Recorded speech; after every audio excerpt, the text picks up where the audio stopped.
Oh,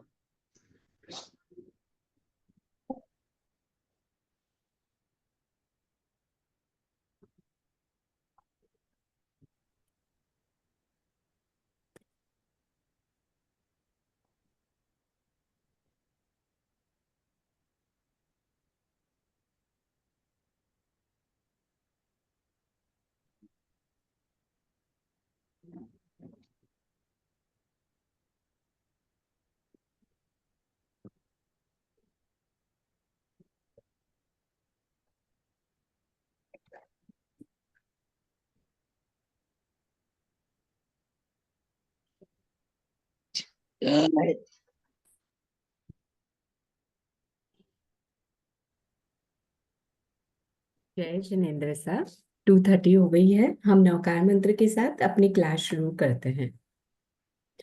नमो अरिहंताणम, नमो सिद्धानम, नमो आयर्यानम, नमो वज्रायानम, नमो Lowe सवसाहुनम। ऐसो पंच नमोकारो सव पावपणासनो मंगलार्णं च सव्यसिं परमं हवै मंगलम्, परमं हवै मंगलम्। ज्ञान सीखने से पहले का पाठ बोलेंगे। अहो आचार्य भगवान, आप श्री जी ज्ञान के सागर हैं। आप हमें अप्रत्यक्ष अनुज्ञा पूर्वक आशीर्वाद प्रदान करें, जिससे हम इस अपूर्व ज्ञान को ग्रहण, धारण एवं वितरण करने में समर्थ बने। आप श्री जी की महती कृपा होगी। सभी को जय जिनेन्द्र। कर्म प्रज्ञप्ति वाला भजन देखते हैं हम।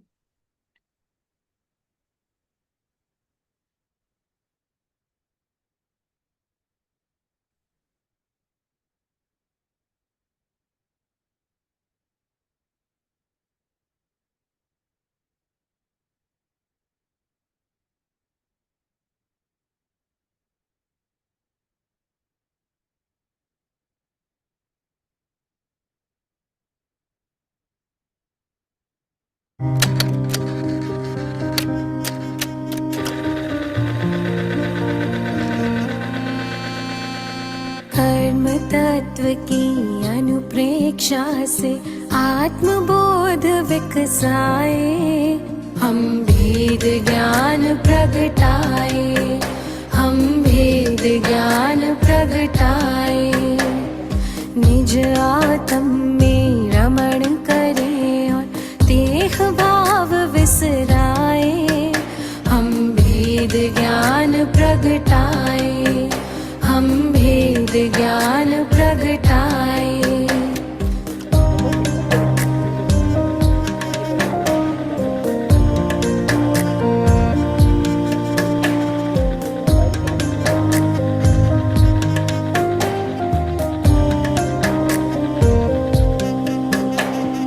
कर्म भिन्न है चेतन क्षीर नीर की भांति।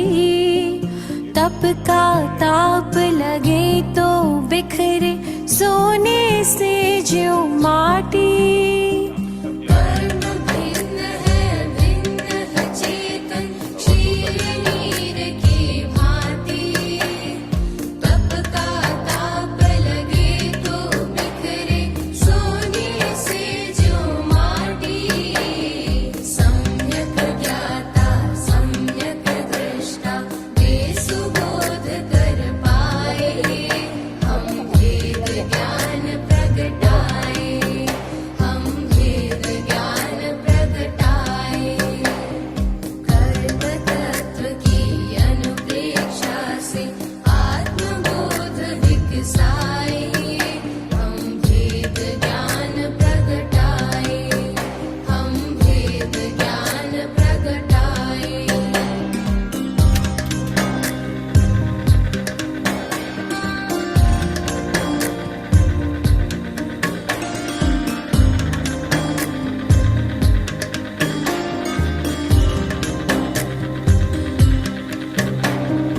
पुण्य भी पुत्कल पाप भी पुत्कल कर्म भेद ये सारे बंधते अरु सत्ता में रहते फल दे न्यारे न्यारे पुण्य भी पुत्कल पाप भी पुत्कल कर्म भेद ये सारे बंधते अरु सत्ता में रहते फल दे न्यारे न्यारे ज्ञान दीप संभाव की ज्योति भीतर आप जलाए हम भेद ज्ञान प्रगटाए हम भेद ज्ञान प्रगटाए कर्म तत्व की अनुप्रेक्षा से आत्मबोध विकसाए हम भेद ज्ञान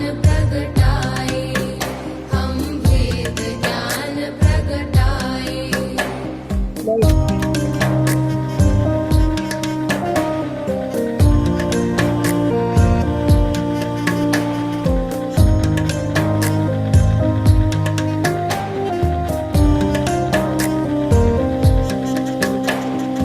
राग द्वेष और मोह तमस का आत्मदेव पर डेरा कर्म प्रज्ञप्ति को तुम जानो होगा शीघ्र सवेरा राग द्वेष और मोह तमस का आत्मदेव पर डेरा कर्म प्रज्ञप्ति को तुम जानो होगा शीघ्र सवेरा सिंह सत्व के शाश्वत स्वामी शाश्वत धाम को पाए हम भेद ज्ञान प्रगटाए हम भेद ज्ञान प्रगटाए कर्म तत्व की अनुप्रेक्षा से आत्मबोध विकसाए हम भेद ज्ञान प्रगटाए हम भेद ज्ञान प्रगटाए जय जिनेन्द्र सर सभी को। जय जिनेन्द्र। आप लोग म्यूट कर लीजिएगा। किसी को कुछ डाउट है अभी तक जो पढ़ाया था उसमें से तो अनम्यूट कीजिएगा, वरना म्यूट कर लीजिए।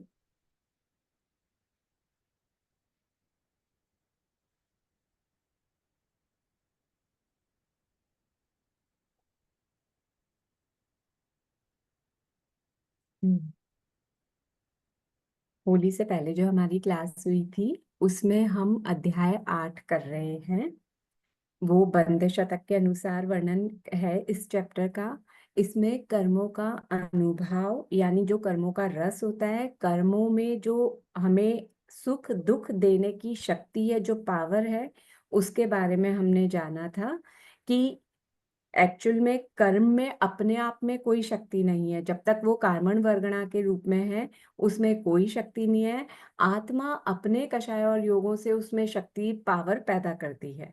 तो वो जो पावर पैदा कर रही है उसको उदाहरण से बताया था कि जैसे घास है, घास सभी खा रही हैं, गाय भी खा रही है, बकरी भी खा रही है, भैंस भी खा रही है, भेड़ भी खा रही है, मगर वो उनको अपने अपने अनुसार दूध में बदल रही हैं।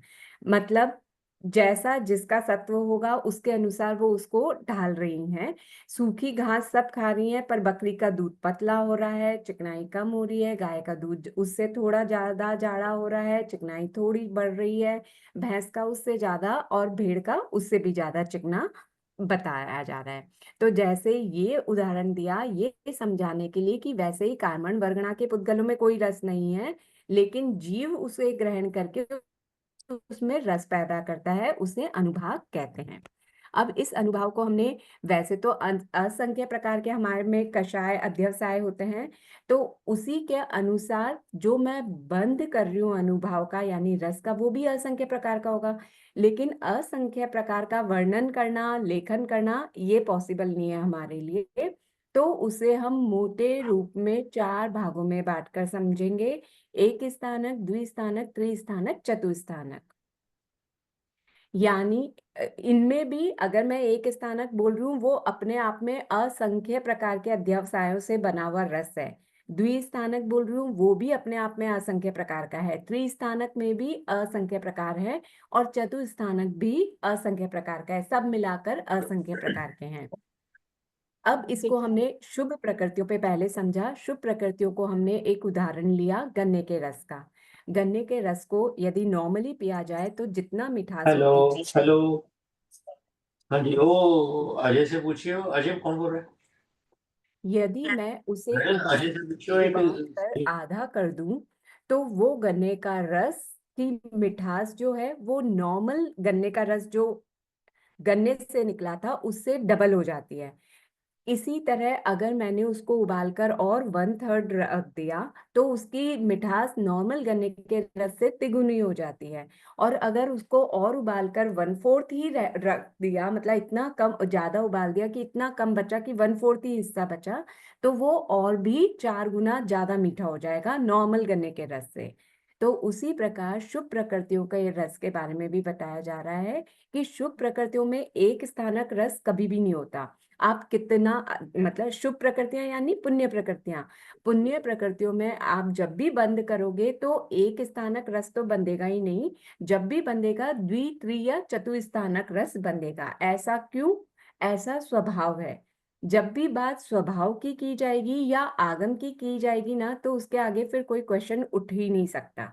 ऐसा ही स्वभाव है शुभ प्रकृतियों का कि उनमें एक स्थानक रस नहीं बनता, उनमें द्वि त्रिया चतुस्थानक रस ही डलता है। इसके बाद यहाँ तक हमने लास्ट क्लास में किया था, ये रिवीजन था लास्ट क्लास का। अब हम आज शुरू करेंगे अशुभ मैम, प्रकृति। हाँ बोलिए। तो ये मतलब एक स्थानक, द्विस्थानक, त्रिस्थानक का मतलब क्या हुआ? गाढ़ता बताते जा रहे हैं। एक स्थानक यानी सबसे मंद रस, जो जब अनुभव में आएगा तो बहुत लाइट फील होगा। द्विस्थानक यानी आपको प्रगाढ़ता महसूस होगी, यानी ज्यादा वेदन होगा, चाहे सुख का चाहे दुख का। अगर मैं शुभ प्रकृतियों की बात कर रही हूँ तो शुभ का अच्छे का। अगर मैं अशुभ प्रकृतियों की बात कर रही हूँ तो दुख का ज्यादा वेदन होगा। ये गुना करते जाइए आप। एक स्थानक यानी सबसे मंद, द्विस्थानक यानी उसका डबल, त्रिस्थानक यानी उसका तिगुना, चतुस्थानक यानी उसका चौगुना। मंदता और तीव्रता के हिसाब से ये स्थानक दिए गए हैं। क्लियर हुआ? चतुस्थानक में बहुत ज्यादा वेदन होगा, चाहे सुख का चाहे दुख का। एक स्थानक में उससे कम का हो रहा है बहुत। ठीक है, डेंसिटी बता रहे हैं कि घनत्व बता रहे हैं, कितना गहरा कितना कम। अभी क्लियर है? हाँ, ओके। तो इसमें फिर क्वांटिटी के हिसाब से होगा कि जैसे रस तो कम हो रहा है तो स्वाद बढ़ रहा है, तो वो नहीं, ये तो उदाहरण के लिए आपको बताया जा रहा है कि आपको कैसे समझ में आए, तो इसलिए उदाहरण देके बता रहे हैं कि अगर मेरे पास 1 गिलास रस है, उसकी क्वांटिटी भले ही ज्यादा है लेकिन उसमें मिठास कम है ना, आप रस की मात्रा टेस्ट पर देखिए, क्वांटिटी पे मत जाइए। ये तो समझाने के लिए बताया है कि अगर हाफ हो गया तो मिठास डबल हो गई। रस ठीक है, का मतलब हम प्रॉपर क्या ऐसे समझते हैं? अनुभव रस, रस मतलब फील होना जो उदय में आएगा, तो जो मुझे वेदन होगा, जो मैं सुख और दुख का अनुभव करूंगी, वो रस है। वो कम ज्यादा ज्यादा जो भी तीव्रता और मंदता होगी वो रस ही है। ठीक। ठीक है,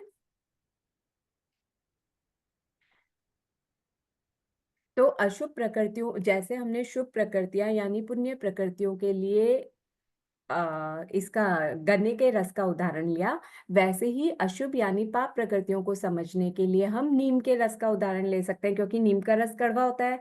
अशुभ प्रकृतियों का फल भी कड़वा होता है, वो सहना अच्छा नहीं लगता, बुरा लगता है, दुख होता है हमें। तो इसीलिए इसको हम नीम के रस के उदाहरण से समझेंगे। जैसे अगर मेरे पास 1 गिलास नीम का रस है, उसमें जितना कड़वापन होगा उसे मैं एक स्थानक की अगर संज्ञा दूं, उपमा दूं। अब अगर उस एक रस ग्लास को नीम के रस को अगर मैं उबाल कर आधा कर दूं, तो जो मेरे पास हाफ बचेगा ना, वो पहले वाले की अपेक्षा दुगुना कड़वा होगा।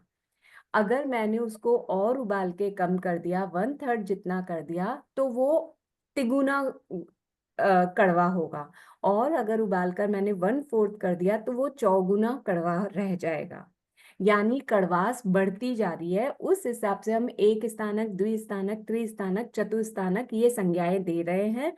वास्तव में ऐसा कोई कर्मों के साथ हो नहीं रहा, लेकिन हमें कर्मों के बारे में समझना है, उनकी स्थिति अनुभाव के बारे में समझना है।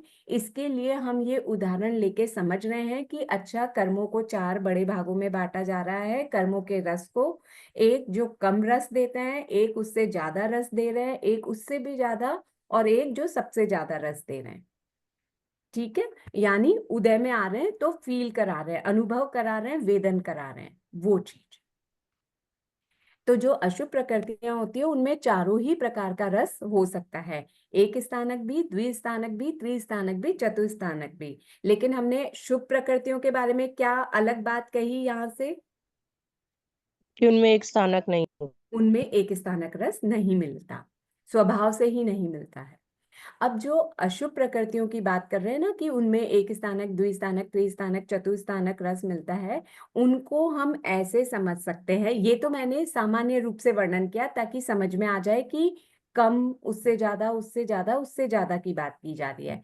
अब जबकि हम देशघाती और सर्वघातिनी प्रकृतियां पढ़ के आए हैं, घातिनी प्रकृतियां पढ़ी थी ना हमने, जिनमें सर्वघाती और देशघाती थी। सर्वघाती जो हमेशा सर्वघाती अनुभव भी होता है जिनमें, देशघाती नहीं, जिनमें कुछ में सिर्फ देशघाती होता है। उदय की बात हो रही है ना, जिनमें सिर्फ देशघाती का ही उदय होता है। 8 प्रकृतियां ऐसी थी, बाकी शेष प्रकृतियां ऐसी थी जिनमें कभी देशघाती का अनुभव का उदय भी होता है और कभी सर्वघाती अनुभव का भी उदय होता है। एक बार तो मैम, यहाँ पर ये समझाया जा रहा है। सर्वघाती अनुभव और देशघाती अनुभव भी बताइएगा ना। पिछले चैप्टर में आप एब्सेंट थे क्या? हाँ। सर्वघाती अनुभव यानी जिस कर्म, जिस आत्मा के गुण को वो कर्म ढक रहा है, वो जब भी उदय में आएगा वो पूरी तरह से आत्मा के उस गुण को ढक देगा। इसे कहेंगे सर्वघाती अनुभव।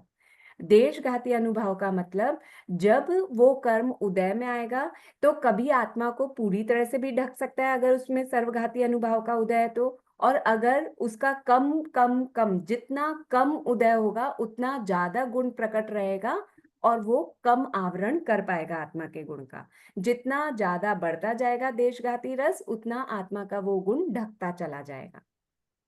क्लियर है? हाँ, मैम मुझे कुछ पूछना है। बोलिए। हाँ, ये लास्ट लाइन है ना, त्रिस्थानक और चतुस्थानक अनुभव सर्वघाती ही होते हैं, देशघाती नहीं, तो इसका हाँ कोई एग्जाम्पल? हाँ, अभी वही पढ़ रहे हैं हम। एक बार देखिए, यहाँ पे बता रखा है कि एक स्थानक और द्विस्थानक के शुरुआती रस जो होता है वो केवल देशघाती अनुभव के लिए ही होता है। द्विस्थानक का बाकी सारा पोर्शन त्रिस्थानक और चतुस्थानक अनुभव, यानी इतनी डेंसिटी जो होती है वो सर्वघाती रस में ही होती है। जब जीव सर्वघाती रस का बंद करेगा तो वो द्विस्थानक, त्रिस्थानक या चतुस्थानक ही रस डालेगा। एक स्थानक रस कब डालेगा? जब वो देशघाती अनुभव का बंद करेगा। देशघाती प्रकृतियां कौन सी हैं? चाहे देशघाती बोलूं चाहे सर्वघाती नहीं बोलूं, है तो घाती प्रकृतियां ही ना, घातीनी प्रकृतियां ही है ना, यानी पाप प्रकृतियां ही हैं। तो उन्हीं के बारे में यहाँ पे बात की जा रही है कि देशघाती रस सिर्फ एक स्थानक और द्विस्थानक का स्टार्टिंग पोर्शन ले लो, बस इतने से रस को ही हम देशघाती कहते हैं। बाकी पूरा दूसरा गुण, द्विस्थानक है चाहे 3 स्थानक है चाहे 4 स्थानक है, ये सारा अनुभव कैसा है, ये सारा रस कैसा है? ये सर्वघातिनी रस है, जो सर्वघाती प्रकृतियों में और देशघातिनी प्रकृतियों के सर्वघाती अनुभव में उदय में आता है। नहीं समझ आया मैम। नहीं आया? देखिए, सामान्य रूप से तो हमने वर्णन जूस का उदाहरण लेकर के कर लिया, लेकिन अब मैं अगर इसको विशेष प्रकार से, मतलब एक्चुअली कर्मों पर लेकर के समझा रही हूँ, तो यहाँ पर ये समझाया जा रहा है कि एक स्थानक रस देशघाती को समझो आप। हम देशघाती सर्वघाती पढ़ के आए हैं, वो तो क्लियर है ना? हाँ।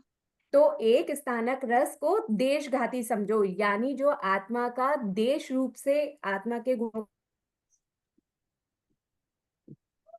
एक स्थानक रस इतना लाइट होगा कि जिससे आत्मा के गुण जो है वो हल्के से आवृत हो रहे हैं। जितना देशघाती रस होगा उतना आवरण करेगा, लेकिन वो एक स्थानक में गिना जाएगा। और बाकी का, हाँ बोलिए। द्विस्थानक का भी स्टार्टिंग का, ये सिर्फ मतलब डायग्राम बना रखा है ताकि हमें समझ में आए, वास्तव में ऐसा नहीं है, पर ये बात समझ में आ जाए कि देशघाती अनुभाव यानी इतना कम रस है उन प्रकृतियों में कि जितना मैं बोलूं कि एक स्थानक में और द्विस्थानक के स्टार्टिंग पोर्शन में जितना रस डाल सकती हूँ उतना ही देशघाती में अनुभाव होता है। बाकी का सर्वघाती में इतना गहरा रस होता है जितना दुगुना तिगुना या चौगुना बोला जाए। अब क्लियर है आप लोगों को? देशघाती यानी एक स्थानक, यानी इतना मंदता है, चाहे वेदन में चाहे उदय में। और द्विस्थानक त्रिस्थानक चतुस्थानक यानी ये सर्वघाती है, यानी ये पूरी तरह से घात कर देता है। जो मैं तीव्रता वाला बंध हो रहा है ना आत्मा में, जो मैं कार्बन वर्गणा के पुद्गल बांध रही हूँ, उनमें जब अगर मैं द्विस्थानक त्रिस्थानक चतुस्थानक रस डाल रही हूँ, इसका मतलब मैं सर्वघाती अनुभाव कर रही हूँ। और क्लियर? अंतराय देशघाती है ना, तो फिर अंतराय को इसको त्रिस्थानक चतुस्थानक में सर्वघाती कैसे मानेंगे? नहीं, तो अंतराय में होता ही नहीं है ये द्विस्थानक त्रिस्थानक चतुस्थानक, वो तो सर्वघाती है ना। नहीं, अंतराय देशघाती है ना, जो 8 प्रकृतियां हैं उनमें अंतराय में सिर्फ देशघाती का ही, वहां पर जो बात की थी ना वो उदय की बात की थी। यहाँ हम जो बात कर रहे हैं वो बंध की कर रहे हैं। जिस समय जीव बांधेगा तो वो 1 से लेकर 8 गुणस्थान तक तो सर्वघाती अनुभाव ही बांधता है प्रकृतियों में, जिनमें सर्वघाती और देशघाती दोनों बांध सकता है, उनमें सिर्फ सर्वघाती ही बांधता है। लेकिन उदय में जो आप बात कर रहे हैं ना कि अंतराय 5 में कैसे आएगा, वो उदय की बात है। जो पिछले चैप्टर में बताया था वो उदय के बारे में बताया था, यहाँ पर बंध के बारे में बता रहे हैं कि जब भी जीव बांधेगा तो सर्वघाती में इतना गहरा रस बांधेगा, हल्का नहीं बांधेगा। जो हल्का रस बांध रहा है वो देशघाती अनुभव कहला रहा है। रस तो रस बांधने से रिलेटेड, मतलब रस का वेदन से रिलेटेड रिलेशन है ना। दोनों, मैं कोई चीज बांधूंगी फिर ही वो उदय में आएगी ना। जब मैंने कर्म बांधा तो मैंने उसमें रस डाला, अब वो रस कैसे क्या प्रोसीजर होकर जब उदय में आएगा वो कर्म तो मुझे कैसा फल देगा, वो उदय है। तो बंध उदय दोनों है रस में। हाँ, तो वही अगर मैं एग्जाम्पल से अगर बोलूँ कि त्रियंच दान नहीं दे सकते, तो ये उनका अंतराय है। तो ये फिर दान बिल्कुल ही नहीं दे सकते का क्या मतलब हुआ? तिर्यंश भी तो, मैंने तो कहा एक इंद्रिय भी दान दे रहा है, क्योंकि किसी का भी पूरी तरह से कवर नहीं हो जाता अंतराय कर्म। हाँ, तो पूरी तरह सही बाद में वड़ा नहीं दे। से ये डाउट लग रहा है कि त्रिस्थानक अनुभव हमेशा ही सर्वघाती होंगे। किसका अंतराय का बोल रहे हैं आप? अंतराय से ही रिलेटेड, मेरे को अंतर एग्जाम्पल नहीं आ रहा है इसका समझ में। देखिए, अंतराय में तो कभी भी सर्वघाती रस होगा ही नहीं ना। हाँ, वो अंतराय देखो। में जब भी होगा देशघाती रस का ही उदय होगा। हाँ, हाँ, बंद आप ये चारों कर सकते हो, एक स्थानक भी द्विस्थानक भी त्रिस्थानक भी चतुस्थानक भी, पर जब उदय में आएगा ना तो उसमें देशघाती यानी एक स्थानक या द्विस्थानक जितना ही उदय में आएगा, बंद नहीं होगा उसका, मतलब उदय में उतना ज्यादा नहीं आएगा, क्योंकि वो देशघाती ही होता है ना अंतराय कर्म। हाँ, अंतराय कर्म देशघाती है, लेकिन यहाँ बोल रहे कि चतुस्थानक अनुभव हमेशा सर्वघाती ही होते हैं। यहाँ बंध की बात की जा रही है, और जो आप पिछले चैप्टर की बात कर रहे हैं वहां उदय की बात थी।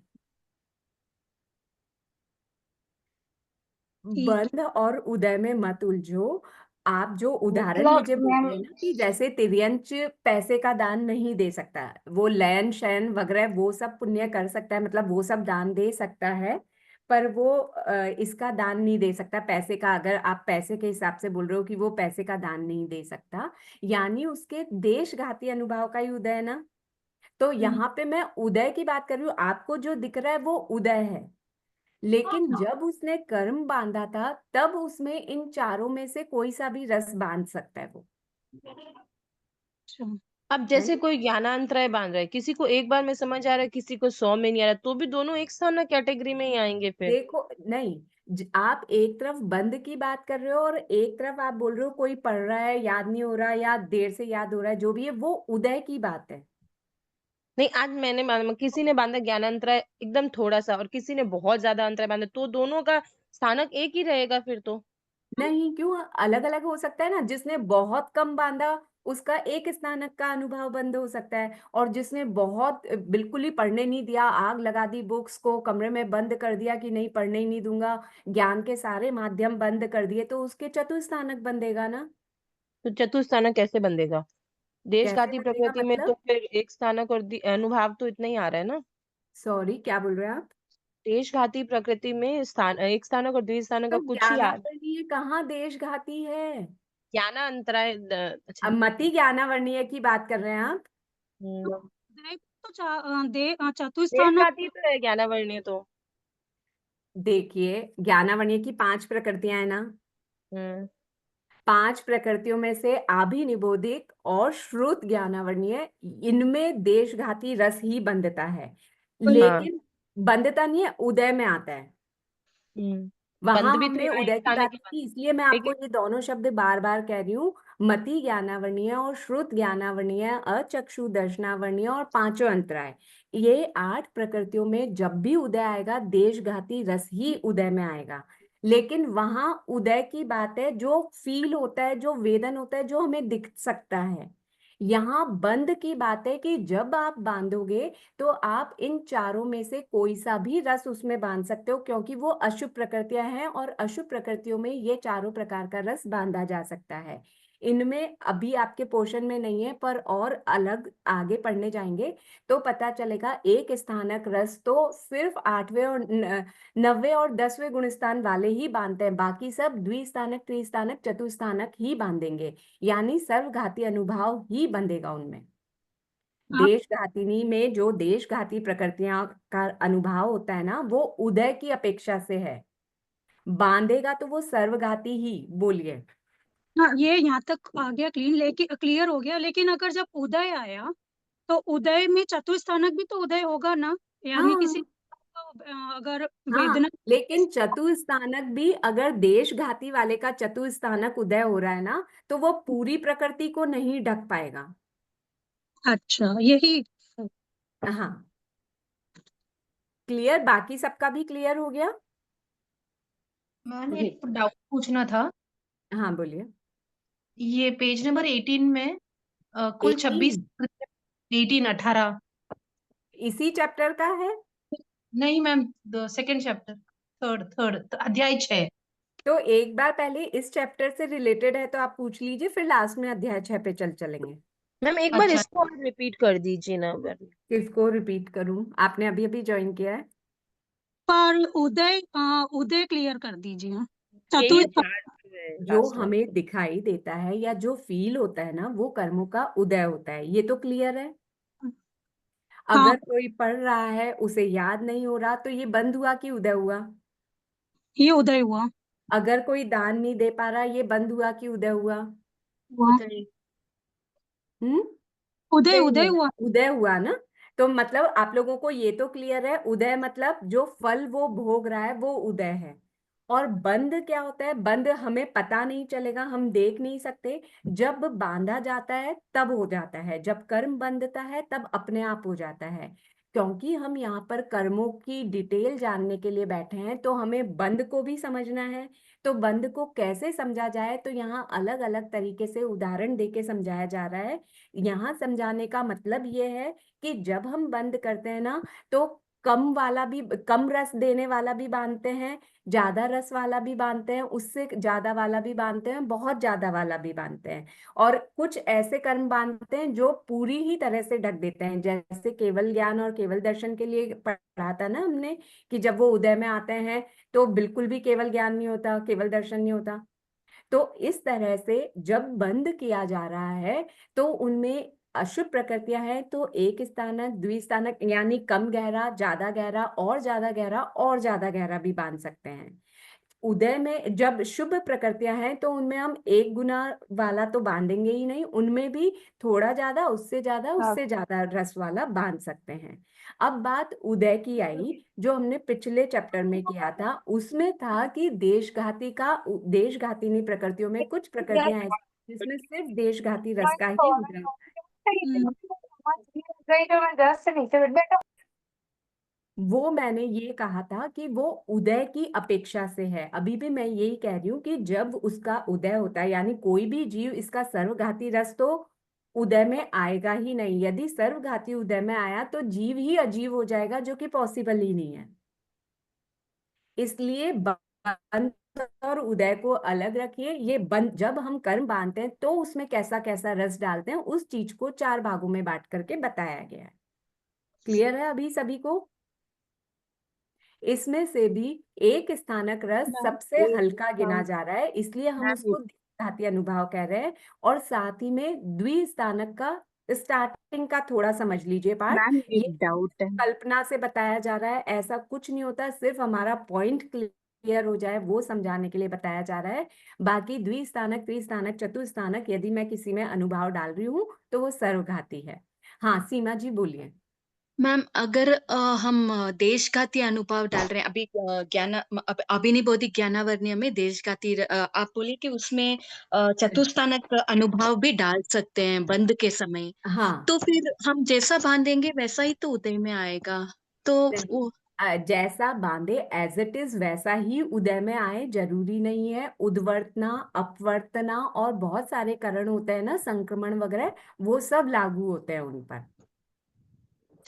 अच्छा, तो वो करण की अपेक्षा से जो मैंने सर्वघाती बांधा था वो भी देशघाती के रूप में उदय में आ सकता है। तो क्लियर?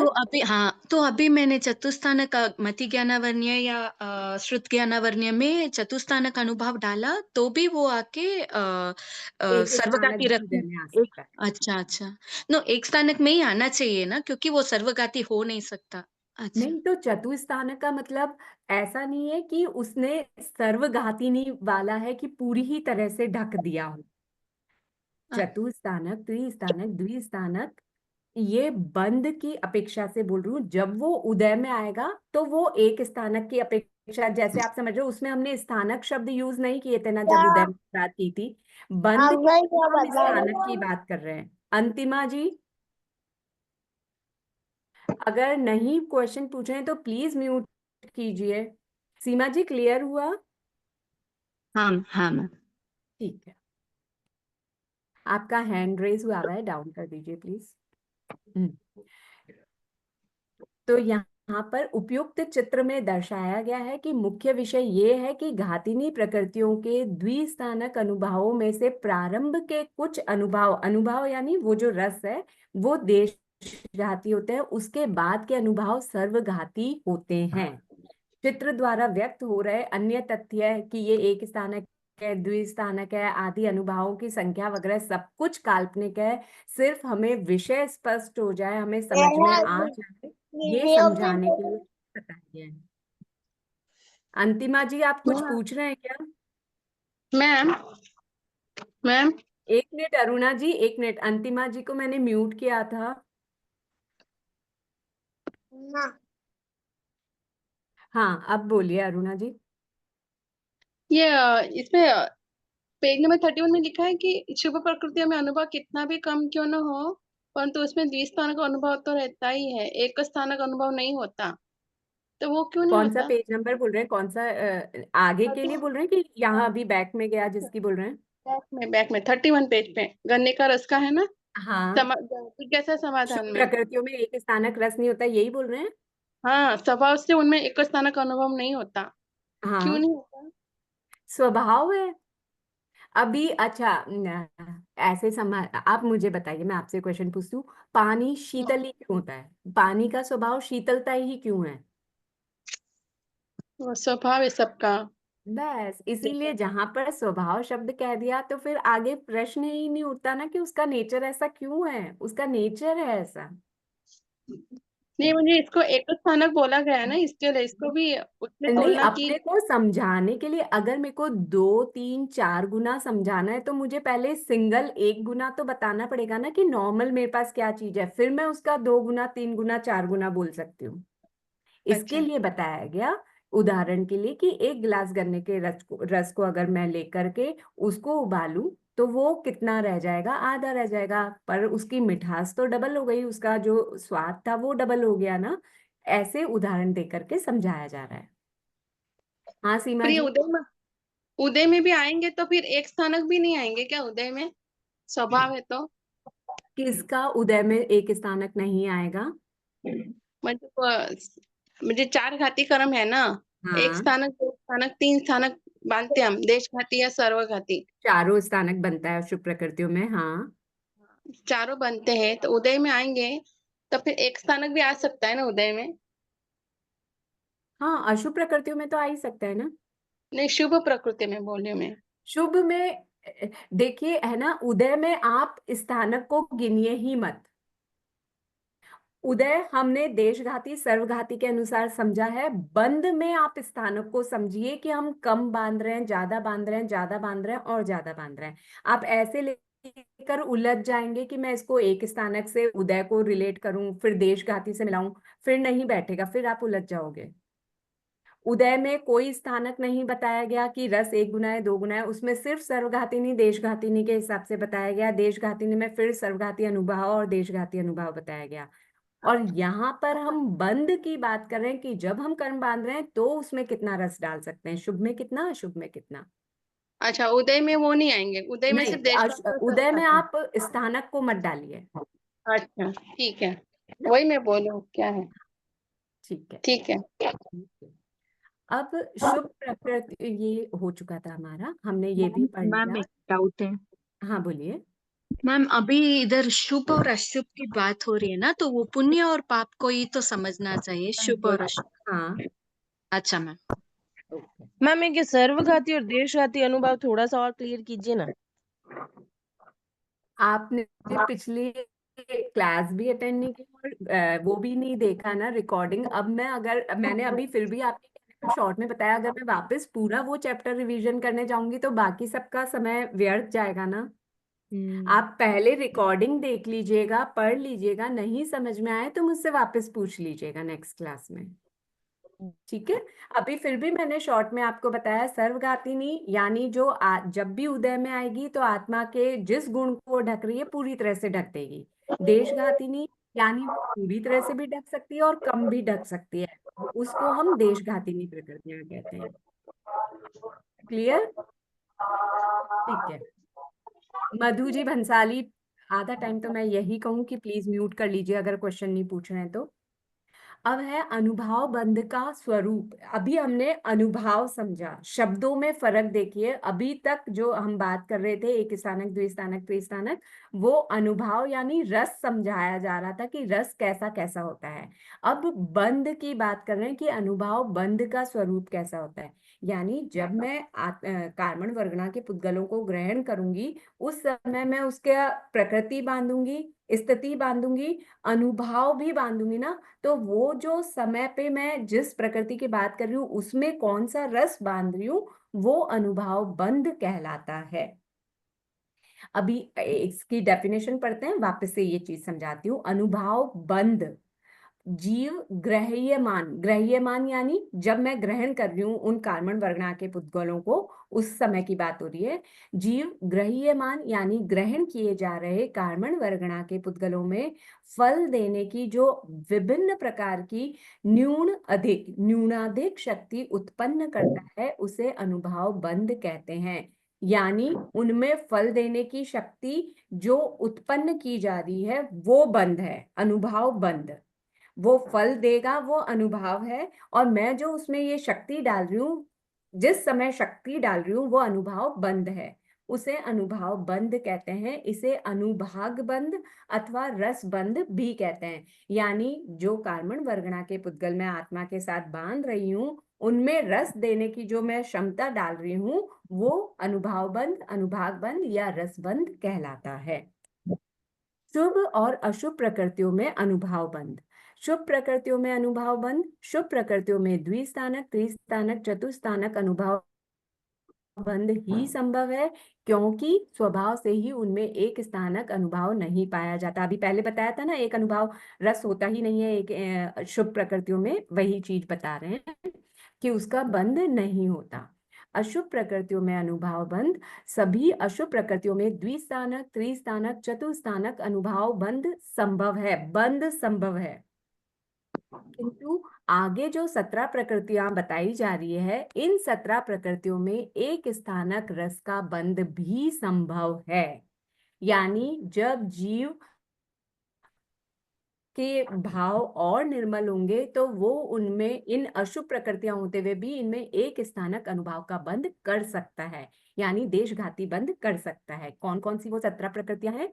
तो ज्ञानावर्णीय की 4, कौन सी हटाइए इसमें से? केवल ज्ञानावर्णीय। केवल ज्ञानावर्णीय हटाइए। क्यों हटाई गई है? क्योंकि सर्वघाती वो सर्वघाती है। आवरण नहीं आता ना। उसका उदय जब भी आता है वो सर्वघाती के रूप में ही आ रहा है। यहाँ पे फिर भी मैं उदय नहीं बोलती हूँ, उदय बोलूंगी आप लोग फिर उलझ जाएंगे। ये 17 प्रकृतियां हैं जिसमें जीव एक स्थानक रस भी बांध सकता है। बाकी सभी अशुभ प्रकृतियों में द्विस्थानक, त्रिस्थानक या चतुस्थानक जो उसके जैसे भाव होंगे वो रस बांध सकता है। सभी में संभव है द्विस्थानक, त्रिस्थानक, चतुस्थानक रस बांधना, लेकिन बाकियों को छोड़ के सिर्फ इन 17 में वो एक स्थानक रस भी बांध सकता है। अशुभ प्रकृतियों की बात हो रही है यहाँ पे। कौन कौन सी वो 17 प्रकृतियां हैं? तो ज्ञानावर्णीय की 4 है, आभिनिबोधि ज्ञानावर्णीय, श्रुत ज्ञानावर्णीय, अवधि ज्ञानावर्णीय, मनः पर्यव ज्ञानावर्णीय। दर्शनावर्णीय की कौन सी है? चक्षु दर्शनावर्णीय, अचक्षु दर्शनावर्णीय, अवधि दर्शनावर्णीय। मोहनीय की 5 है, संज्वलन चौक और पुरुष वेद। अंतराय की है दानांतराय, लाभांतराय, भोगांतराय, उपभोगांतराय, वीर्यांतराय। जैसे जैसे आगे पढ़ेंगे ना तो आपको लोगों को समझ में आएगा, ये वो प्रकृतियां हैं जो सबसे एंड में जाती हैं, जिनका बंध विच्छेद सबसे एंड में होता है।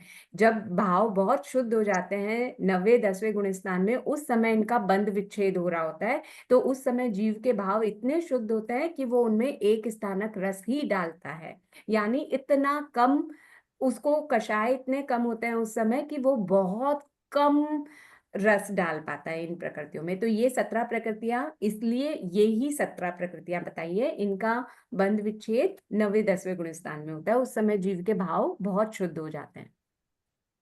ठीक है, यहाँ पर अनुभाव बंध के स्वरूप का सामान्य वर्णन किया गया है, ये हमने पहले पढ़ लिया। अब इस अध्याय से प्राप्त शिक्षा। करामात अनुभाव की सुख दुख पाए जान, निर्मल भावों से बने मंद अशुभ रस मान। क्या मतलब हुआ? जानिए कि हमें जो भी सुख दुख मिलता है, यानी जो भी उदय में आता है, पाते हैं हम, जो भी सुख दुख पाते हैं वो सब इन रसों की ही करामात है, इन रसों की ही देन है। निर्मल भावों से बने, लेकिन हमें ये जानना चाहिए, ये मानना चाहिए कि अगर मेरे भाव अब निर्मल हो गए, मैंने बांधे जो बांधे, लेकिन अगर अब मेरे भाव निर्मल हो गए तो जो अशुभ रसों में अशुभ रस मैंने बांधा है ना, मैं उसको भी मंद कर सकती हूँ, कम कर सकती हूँ। जैसे अभी बोल रहे हैं ना, सर्वघाती का बंद किया, उदय आया तब वो कम कष्ट दे रहा था।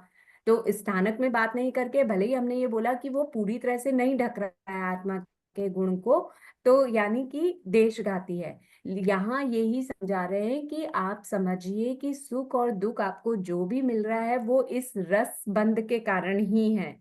जैसा रस बांधा है वैसा ही आपको ज्यादा कम सुख दुख प्राप्त हो रहा है। अगर आपने अपने भावों को निर्मल बनाए रखा तो आप अशुभ रस को भी और कम स्थानक वाला कर सकते हो, अशुभ रस को और मंद किया जा सकता है। यहाँ तक क्लियर हुआ? सभी को ये चैप्टर समझ में आया या अभी भी कुछ डाउट है? सपना जी कुछ पूछ रहे क्या? अनम्यूट हुए हुए हैं।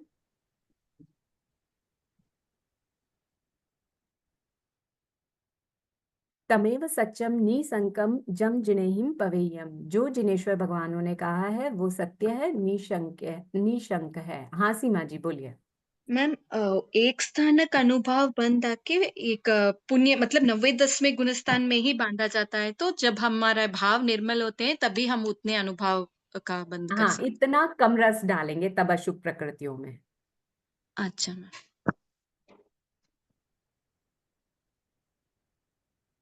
और किसी का कुछ डाउट इस चैप्टर से रिलेटेड? जितने भाव शुभ होंगे उतना कम रस डलेगा अशुभ प्रकृतियों में, जितने भाव अशुभ होते चले जाएंगे उतना गुना अशुभ बांधते जाएंगे, रस डालते जाएंगे। अभी किसी ने इससे पहले मुझे पूछा था ना सेकंड चैप्टर में से, वो पूछ लीजिए, फिर नेक्स्ट चैप्टर शुरू करेंगे हम। किसी ने डाउट पूछा था सेकंड चैप्टर में से?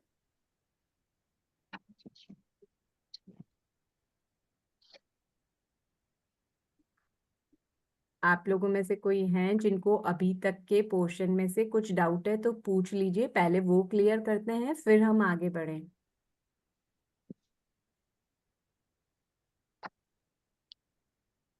मैम आपका फोन नंबर क्या है, अगर पूछना हो तो आपको? मुझे मालूम नहीं है, ऐसे पर्सनल नंबर देना है नहीं देना, ठीक है मैं आपको लिखवा देती हूँ, लिख लीजिए, आप डीएम नहीं, कर दीजिए। 96 क्वेश्चन क्यों? हाँ 9619434655 हाँ 355 655 वापस रिपीट करती हूँ, 96 हाँ 194 34 655। ठीक है। यहाँ तक में अभी तक किसी को कुछ डाउट है क्या? कोई कुछ नहीं बोल रहा है तो मैं मान के चल रही हूँ कि यहाँ तक क्लियर है। आप लोगों की बुक सभी के पास आ गई होंगी अब? हाँ आपका नाम क्या है? किसका बुक नाम? नहीं आई है अभी तक। किनके पास नहीं पहुंची सा? बुक्स नहीं आई है अभी।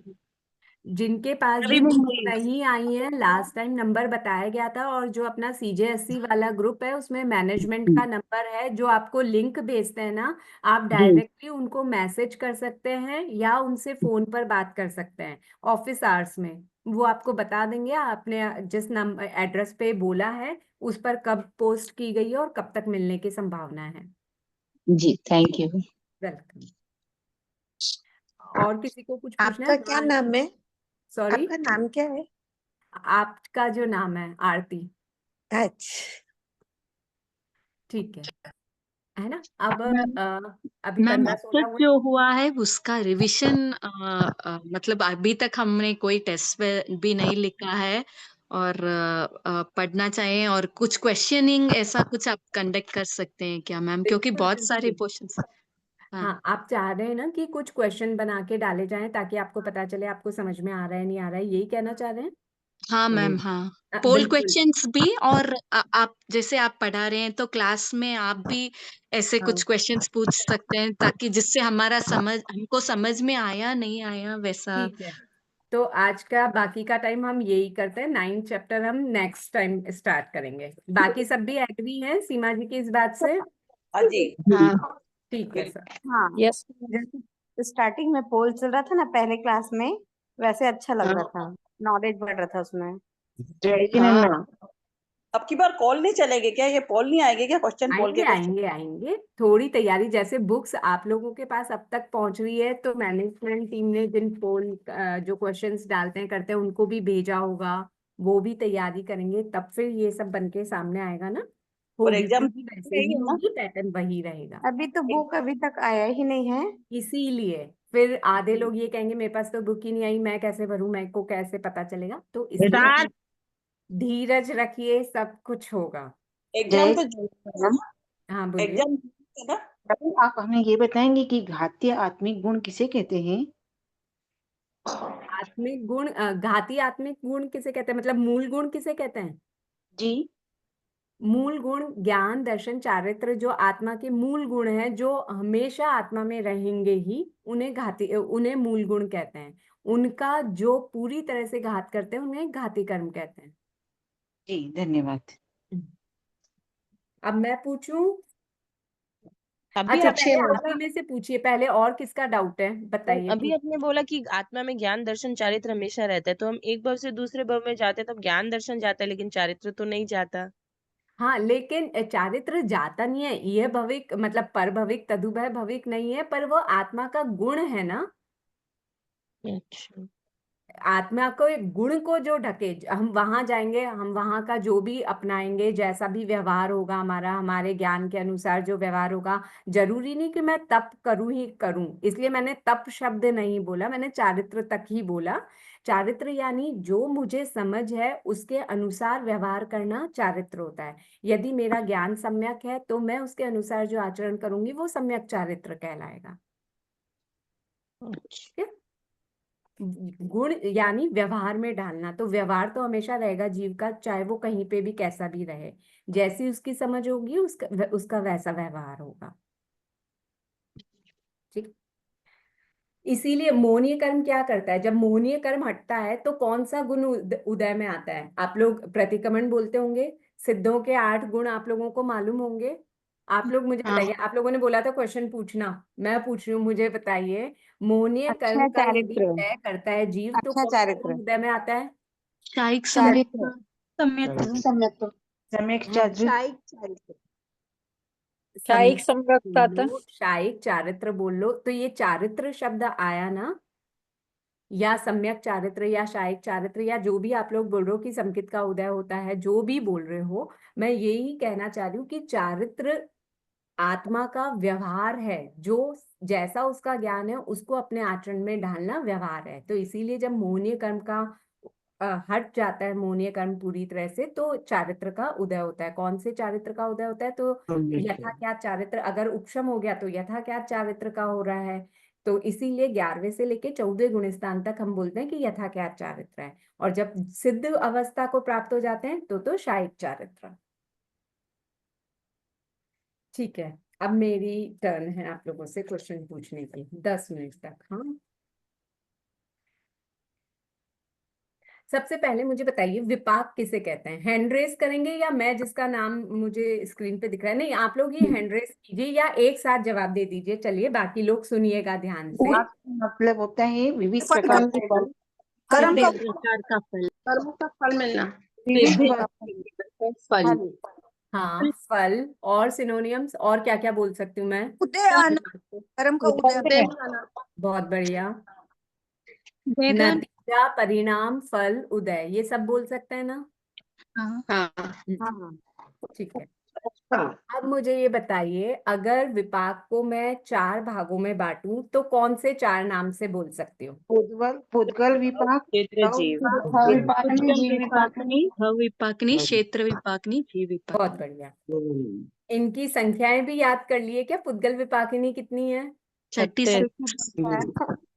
सब एग्जाम की तैयारी में बैठे हुए हैं, मतलब पूरी तैयारी करके बैठे हो क्या? अच्छा, जीव विपाकिनी कितनी है? 78। सॉरी 78 78 72 की 78? एक सोच के 78 बताओ। 78। ठीक है। क्षेत्र विपाकिनी कौन सी 4 है?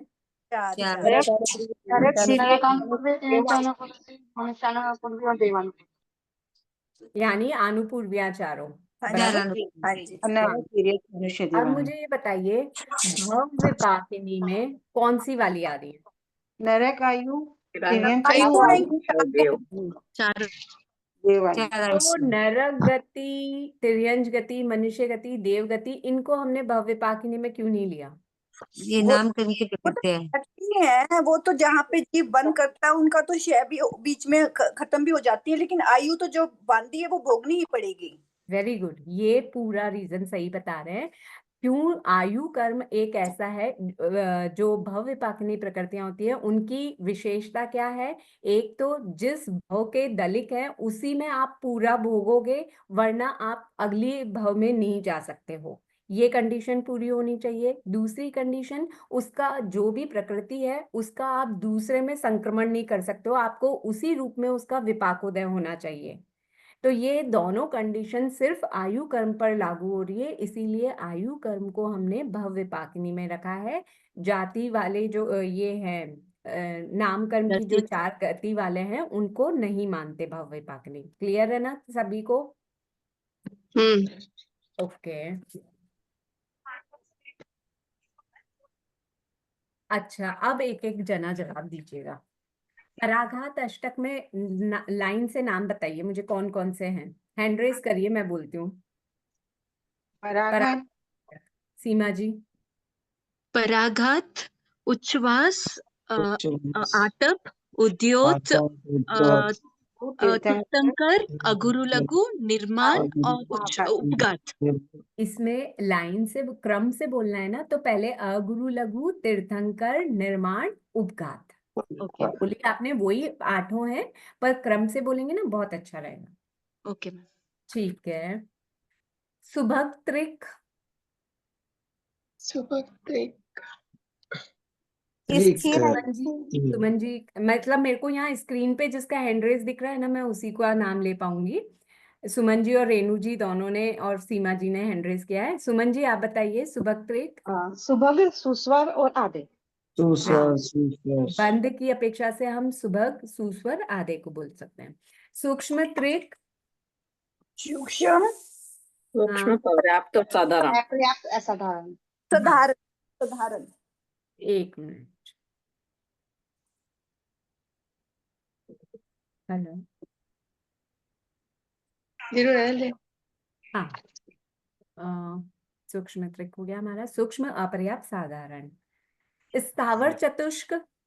यही है स्थावर, सूक्ष्म, स्थावर की अपर्याप्त, प्रथम साधारण। 4 प्रकृतियां स्थावर, अपर्याप्त, अपर्याप्त, स्थावर, साधारण। अपर्याप्त, फिर सूक्ष्म और साधारण। स्थावर, सूक्ष्म, अपर्याप्त, साधारण। क्रम से बोलिए, मैं बार बार क्रम के लिए बोल रही हूँ आप लोगों को। ठीक है। पुद्गल विपाकिनी आप लोगों ने कितनी बताई थी? 36। 36। उन 36 में से गति चतुर्दशक में से कितनी थी? शरीर की 5 है, शरीर अंगोपांग 3, सहनन 6, संस्थान 6, वर्ण की 4। 24। Very good. ये आप बुक 24। में से देख के बोल रहे हैं या नहीं, आपको इतना याद हो गया? नहीं, थोड़ा मुझे थोड़ा याद है। बहुत बढ़िया, वेरी गुड। ठीक है। अभी पुद्गल विपाकिनी में त्रस दशक और स्थावर दशक में से टोटल मिला के 6 होती है, कौन सी? त्रस की प्रत्येक, तो स्थावर की स्थिर और शुभ। शुभ और अशुभ। ओके। प्रत्येक, साधारण, स्थिर, अस्थिर, शुभ, अशुभ, ये 6 प्रकृतियां। त्रस की उल्टी स्थावर में आ जाती है, अपोजिट। हाँ।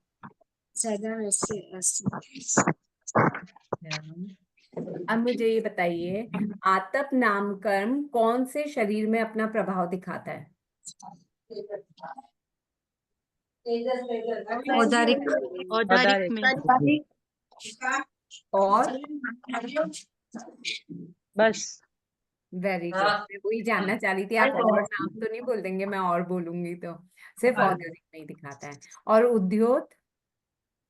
औदारिक, वैक्री, औदारिक, वैक्री और औदारिक तीनों में। ठीक है। अब थोड़ा हटके, अगुरु लघु नाम कर्म? पांचों शरीर में। बहुत बढ़िया।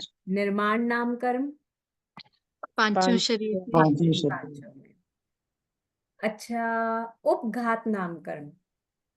एक ही शरीर में बनता है, आरक शरीर में है। उपघात एक ही शरीर में है? 3 शरीर में। कौन से? और आहार। आहारक में नहीं। तेजस कार्मण में नहीं। औदारिक, वैक्री और आहरक। हाँ, इन तीनों में होगा। ओके। प्रत्येक नाम कर्म? औदारिक, वैक्री, कारक। 3 में। तीनों में।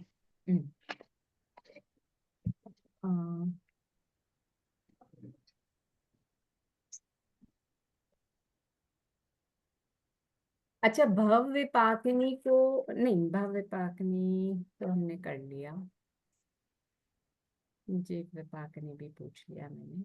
हाँ, जो जाति नाम कर्म को बताया गया है ना, उसको किस उदाहरण की संज्ञा से समझाया गया है? आपको चैप्टर में जाति नाम कर्म को बताया गया है कि जाति नाम कर्म को हमने पुद्गल विपाकनी उसमें नहीं ले। सॉरी, आवाज नहीं बाकी से मेरी आवाज नहीं आ रही है? आ रही है मैम। हाँ, नहीं तो आप मुझे बताइए जाति नामकरण को किस उदाहरण से समझाया गया है? विपाकनी से मैडम। आर्किटेक्चर। और एक और है, हो या बच्ची। पुद्गल भी आएगा क्या इसमें? नहीं, पुद्गल विपाकिनी तो है। इंद्रिय इस उदाहरण से कौन सी मतलब क्या उदाहरण लेकर आपको समझाया गया है? तो एक जैसे मकान उन्होंने का बोला नक्शा, आर्किटेक्चर वाला, अर्थ वैसे एक और है। नक्शा, मकान का नक्शा। मकान का नक्शा।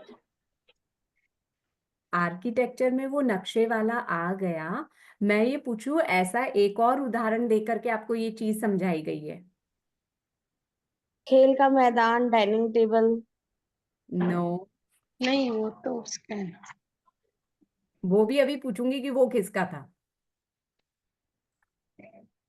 स्त्री वेदनी और पुरुष वेदनीय। वेदनीय, वेदनीय, वेद वेदनीय कर्म के उससे भी एग्जाम्पल से बताया था ना, जैसे स्त्री कि वेद और पुरुष वेद के उससे हाँ, समझा। जो हमारे शारीरिक लक्षण है की वजह से है, और उसका निर्माण किस हो रहा है ना? तो ये जी ध्यान रखें कि कौन से उदाहरण किसके लिए दिए गए हैं। आए तो कराना पड़ेगा। 30 हो गई, 3:30।